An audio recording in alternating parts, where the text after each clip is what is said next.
జైపాల్ రెడ్డి గారి పేరు పెట్టడానికి నిర్ణయం చేసిండు క్యాబినెట్లో చూసినాం. అది ఏ మాత్రం కూడా సమంజసం కాదు.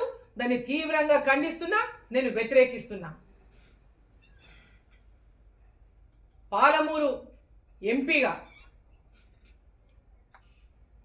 ఈరోజు కనీసం ఒక మాకు కూడా కనీసం సమాచారం కూడా ఇవ్వకుండా మీరు స్వతంగా పాలమూరు రంగారెడ్డి ప్రాజెక్టుకు జైపాల్ రెడ్డి గారి పేరు, వారి పాత్ర ఏమున్నదని మీరు పెడుతున్నారని చెప్పి నేను ప్రశ్నిస్తున్నా. జిల్లా ఇరిగేషన్ ప్రాజెక్టులు అటు భీమా కానీ, నెట్టెంపాడు కానీ, ఇటు కోయిలసాగర్ కానీ, పాలమూరు రంగారెడ్డి కానీ, వీటన్నిటి మీద కల్వకుర్తి కానీ అన్నిటి మీద పోరాటాలు చేసి ఆనాడు మా తండ్రి చిట్టెం నర్సిరెడ్డి గారు ప్రాజెక్టుల కోసం అహర్నిశలు పాటుపడ్డరు, పోరాటాలు చేశారు. వారితో పాటు రాష్ట్ర ప్రభుత్వం నిన్న తమ కేబినెట్ సమావేశంలో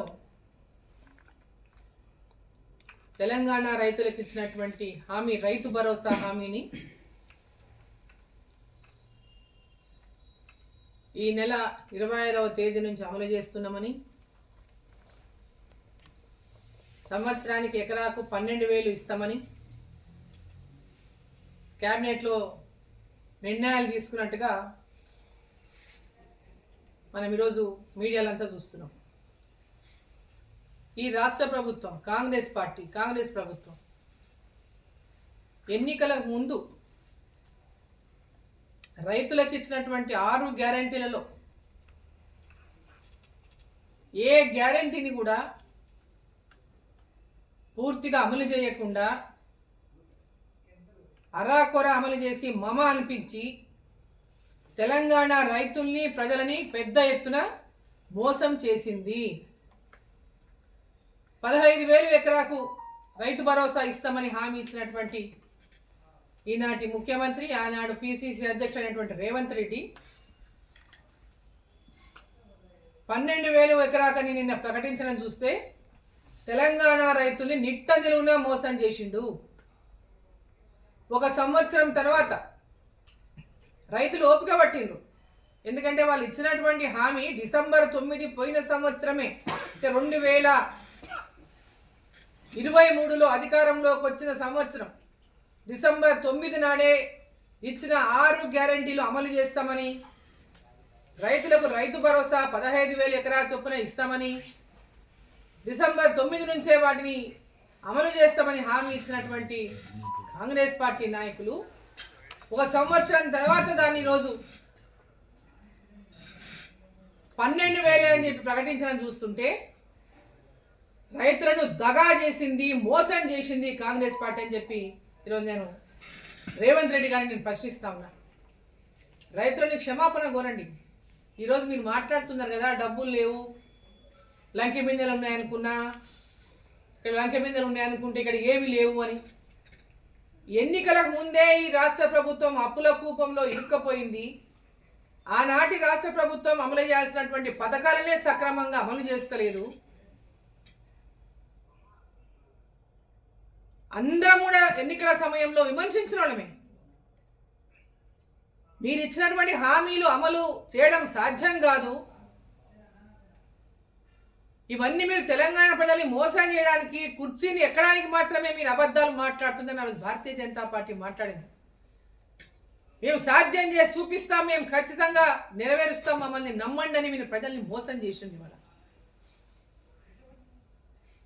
2 లక్షల రుణమాఫీ అని మోసం చేసిండ్రు. అందరు రైతులకు 2 లక్షల రుణమాఫీ అందలే నేటి వరకు కూడా. రైతు భరోసా 15,000 ఎకరాకని చెప్పి ఒక సంవత్సరం నుంచి ఇవ్వకుండా ఈరోజు జనవరి 26 నుంచి అని చెప్పి అది కూడా 12,000 ఇస్తామని చెప్పి, అది ఎంతమందికి ఇస్తారో ఇప్పటికి కూడా నాకు అనుమానమే. రైతు రుణమాఫీ లాగానే అరాకొరా మమ అనిపిస్తారు దీన్ని కూడా. ఇది స్థానిక సంస్థల సర్పంచ్ల ఎన్నికలు వస్తున్నాయి, రేపు ఎంపీటీసీల ఎలక్షన్లు వస్తాయి, జెడ్పీటీసీల ఎలక్షన్లు వస్తాయి. ఆ ఎలక్షన్లలో మేము ఎక్కడ ఓడిపోతామని కాంగ్రెస్ పార్టీ ఈరోజు వీటిని అమలు చేసి ఇప్పుడైనా ప్రకటించకుంటే మనం ప్రజల లోపల ఓడిపోయే పరిస్థితుల సమాచారం ఇంటెలిజెన్స్ రిపోర్ట్ల ప్రకారంగానే ఈరోజు ఈ ప్రకటన చేసిందని చెప్పి నేను తెలియజేస్తాను. గ్రౌండ్కి వెళ్ళి చెప్తున్నది వ్యతిరేకం వస్తుంది మన మీద, రైతులలో ప్రజలలో ఇచ్చిన హామీలు నెరవేర్చకపోవడం వల్ల ప్రజల్లో తీవ్రమైనటువంటి వ్యతిరేకత ఎదుర్కొంటా ఉంది కాంగ్రెస్ పార్టీ అని ఇంటెలిజెన్స్ రిపోర్ట్ చెప్పిన నేపథ్యంలోనే ఈరోజు ఈ యొక్క ప్రకటన ఈరోజు ఈ ప్రభుత్వం చేసిందే తప్ప నిజంగా రైతులకు రైతు భరోసా అందియాలని కాదు, రైతు కూలీలకు రైతు భరోసా అందియాలని కాదు. ఇది కేవలం ఇప్పుడు కూడా స్థానిక సంస్థల ఎన్నికల్లో గెలుపు కోసమే ఈ ప్రకటన చేసిందని చెప్పి నేను భావిస్తున్నా. నేను ఒకటే డిమాండ్ చేస్తున్నా, మీరు ఇచ్చిన హామీ 15,000 రూపాయల రైతు భరోసా ఏదైతే ఇచ్చిండ్రో ఆ హామీని నిలబెట్టుకోండి. మీరు అధికారంలోకి వచ్చినటువంటి నాటి నుంచి కూడా ఆ హామీని నిలబెట్టుకోవాల్సినటువంటి బాధ్యత ఈ ప్రభుత్వం పైన ఉంది. లేదా మీ యొక్క ఈ రాష్ట్ర ముఖ్యమంత్రి కానీ మంత్రులు కానీ ఈ హామీ ఇచ్చిన ప్రతి ఒక్కరు పైన మీ నాయకులు కానీ నేలకు ముక్కు రాసి రైతులకు క్షమాపణ కోరాలని చెప్పి నేను డిమాండ్ చేస్తా ఉన్నా. మీరు మోసం చేసిరు తెలంగాణ ప్రజల్ని. 2,500 ప్రతి మహిళకి ఇస్తామని చెప్పి మోసం చేసిండు. నెల నెల ప్రతి మహిళకు 2,500 రూపాయలు మహాలక్ష్మి కింద అందజేస్తామన్నారు. ఇప్పటిదాకా లేదు. ఈరోజు గృహలక్ష్మి అని పెట్టిండు, ఇందిరమ్మ ఇండ్లని పేరు పెట్టిండు. ఇందిరమ్మ ఇండ్లు ఆనాడు యూపీఏ ప్రభుత్వం ఉంది గతంలో, అక్కడ ఇక్కడ కాంగ్రెస్ ఉండడం వల్ల మీరు ఆ పేరు పెట్టుకుందని ఎవరు అబ్జెక్షన్ చేయలేదు. ఈరోజు కేంద్రంలో ఉన్నది ఎన్డీఏ ప్రభుత్వం, అక్కడ నుంచి వస్తున్నటువంటి ఇండ్లు ప్రధానమంత్రి ఆవాస్ యోజన. ఇండ్లు లేనటువంటి నిరుపేదలకు ప్రధానమంత్రి ఆవాస్ యోజన కింద కేంద్ర ప్రభుత్వం ఇండ్లు శాంక్షన్ చేస్తే ఆ ఇండ్ల డబ్బులని మీరు మీ గృహలక్ష్మిలో కలుపుకొని ఇందిరమ్మ ఇళ్ళని పేరు పెట్టుకుంటే ఎట్లా న్యాయం అని చెప్పి నేను ప్రశ్నిస్తా ఉన్నా. మీరు ప్రధానమంత్రి ఆవాస్ యోజన కింద వచ్చిన ఇల్లు సపరేట్ కట్టియండి.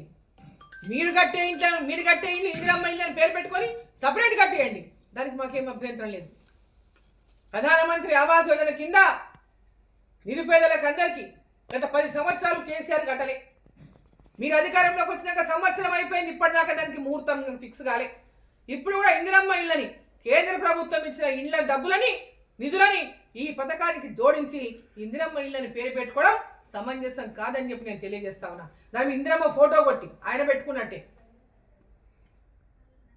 ప్రధానమంత్రి ఆవాస్ యోజన అంటే ప్రధానమంత్రి యొక్క కేంద్ర ప్రభుత్వం యొక్క పాత్ర ఇక్కడ ఏమి లేదని చెప్పినటువంటి ప్రయత్నం అయితే మీరు చేస్తున్నారో అది ఏమాత్రం సమంజసం కాదు. మీరు లేదా తీసుకోవద్దండి నిధులు, అవి సపరేట్గా కేంద్ర ప్రభుత్వం ఇచ్చేటటువంటి ఇళ్లకు ఇచ్చే నిధులు సపరేట్గా